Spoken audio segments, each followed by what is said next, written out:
tips, but let's get over to meteorologist Hannah Gard now for the forecast. Thanks, Shelby. We're looking at Tropical Storm Alberto in the Gulf of Mexico. Now you can see the spin here down near the Bay of Campeche, but the rain and these thicker clouds up here is extending well up to the north. You can see the circulation even heading into our direction. It's a very sloppy storm right now, and it's very lopsided too. You can see the surface clouds here on the northern side of it, which means that most of the thunderstorm activity is on the bottom edge of Tropical Storm Alberto. It is starting to wrap up a little bit around the center, but it doesn't have much to go to the west before it is interacting with that landmass of Mexico. So that's what we're expecting over the next 24 hours. We will see the system continue in that westward direction. Right now, 40-mile-per-hour sustained winds. It's going to stay a tropical storm until tomorrow morning as it makes landfall on the Mexico coastline,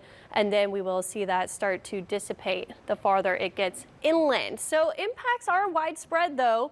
Like I said, it's very lopsided. We are seeing a lot of rainfall and winds on the northern side, so we do have tropical storm warnings in effect from the tip of Texas up through Houston, and then offshore just to our southwest too, where we are seeing very gusty winds, and then of course along the coastline of Mexico as well. The heavy rainfall is going to extend far north too from that center past Corpus Christi. They could see up to 5 inches of rain, and then these bullseyes in Mexico, we could see over 15 inches of rainfall, which will cause some massive flooding issues for them. The rain tapers off the farther north we get. Now we are on the drier side of it, but we still could see some passing showers. Notice there's a little bit of moisture over here near Florida, and the system is now kind of pulling that in on the northern edge. So we could see passing shower activity over the next couple of days, but the bulk of the rainfall is over there to our west. We are seeing the wind impacts though. We've had 30 to 40-mile-per-hour wind gusts coming from the east, especially offshore and down in the coastal areas. That's caused some coastal flooding inundation already. This is a photo from Cocodrie. You can see the water coming up past the houses down there. And we're also still seeing whitecaps pushing in near Bay St. Louis, pushing all that water on shore. So we do have some coastal flooding ongoing still at this time as those easterly winds continue. Shell Beach, 2 to 4 feet above normal right now. Grand Isle and the spillway, 1 to 2 feet. Waveland also 2 to 4 feet.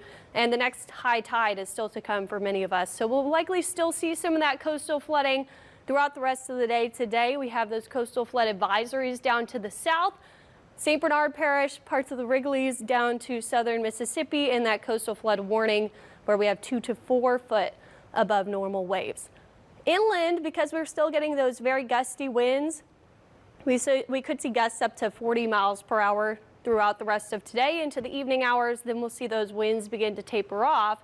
And if you're headed offshore, we have 9 to 10 foot waves right now. So this is going to be rocky and rough at least through Thursday. Then we will see those seas beginning to calm, but still going to have that small craft advisory at least through the end of the week as the winds stay pretty gusty with that system to our south.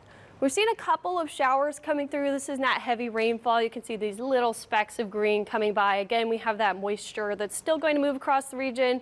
With some afternoon heating, we could see a storm or two pop up. That'll be true the next couple of days. You can see that continual southeast flow that's bringing in some of those coastal showers. Could see some storms tomorrow. Same thing Friday. We get another round of some moisture coming in, and especially in the afternoon hours with that heating, we could see some of those storms popping up. So we're not going to completely drop the rain chances, and it stays pretty cloudy as we're in that southeasterly flow at least through Friday. So upper 80s for our highs. Then we'll see the 90s come back into the weekend and Monday and Tuesday because things will be drying out for us just a little bit. We have 2 other areas that we're watching in the tropics. We have this area of low pressure that's forming off a cold front in the Atlantic.